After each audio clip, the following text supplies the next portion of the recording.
My name is Lance Orton, former heroin addict here in the Portland area. I'm now the executive director of City Team Portland, and we have created an initiative called We All Have a Name. 7 years ago, 2018, I was addicted to heroin.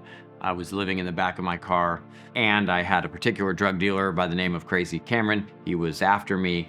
And owed him some money. And this is a guy you didn't want after you. Stole my Jeep at gunpoint, told me not to worry. He wasn't going to hurt me because God had a plan. God told him that he had a plan for me and that I needed to go to rehab and get my life together. He drove off, and 2018, October 1st, I'm standing in a strange city, homeless, actually homeless for the first time.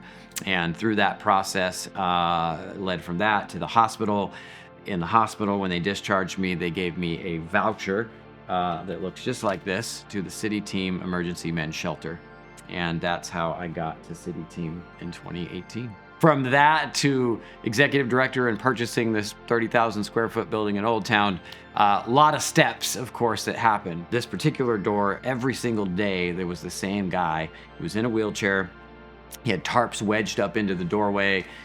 He, was carving things on the wall, and he had trash spread out. And I would show up, I'm not kidding, every single day, and it would be a debacle. Like, man, you gotta go.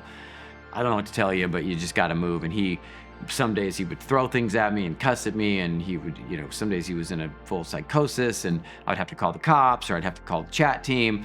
This one particular day, I happened to have those vouchers in my pocket for a meeting that I was going to next.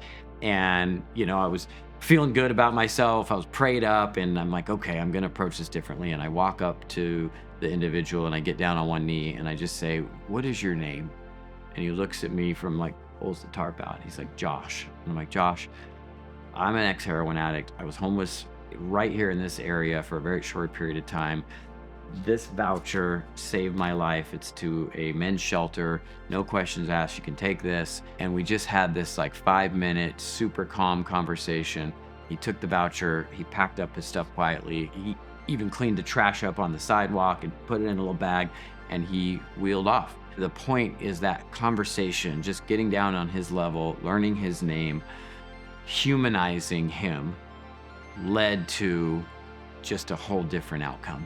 From that experience, I kept pondering it for weeks. Man, what would it look like if all Portlanders were having these kinds of conversations with the people on our streets? And so through that, we decided to build a coalition. I believe the missing component is the collaboration, where we're sitting down and we're learning all of the resources that each of us have, and we're putting them together. It's a citywide effort that includes organizations like Blanche House, Portland Rescue Mission, Union Gospel Mission, Mental Health Association, Addiction Association of Oregon, which will soon be called the Peer Company, Central City Concern, the chat team, Portland Solutions under the mayor's office, and we all came together to create this coalition where we go out and learn the names and the needs of the people in our city. We can't do it alone. We need the volunteers. We need you to come down with us and work alongside trained outreach workers within the continuum of care in order to blanket the city with the kind of care and compassion that we need. And we think over a 6-month period that a targeted outreach effort every morning in a concentrated area like Old Town, I think at the end of 6 months, you're going to see a very different Old Town. At the very least, we're going to know who's here and what their needs are. So here at We All Have a Name, we want to come down and fill in that gap and support the continuum of care, bridge the different silos that are happening here in Portland. But we need you to come down and be a part of it. We need you to be part of the solution, because we cannot do this alone.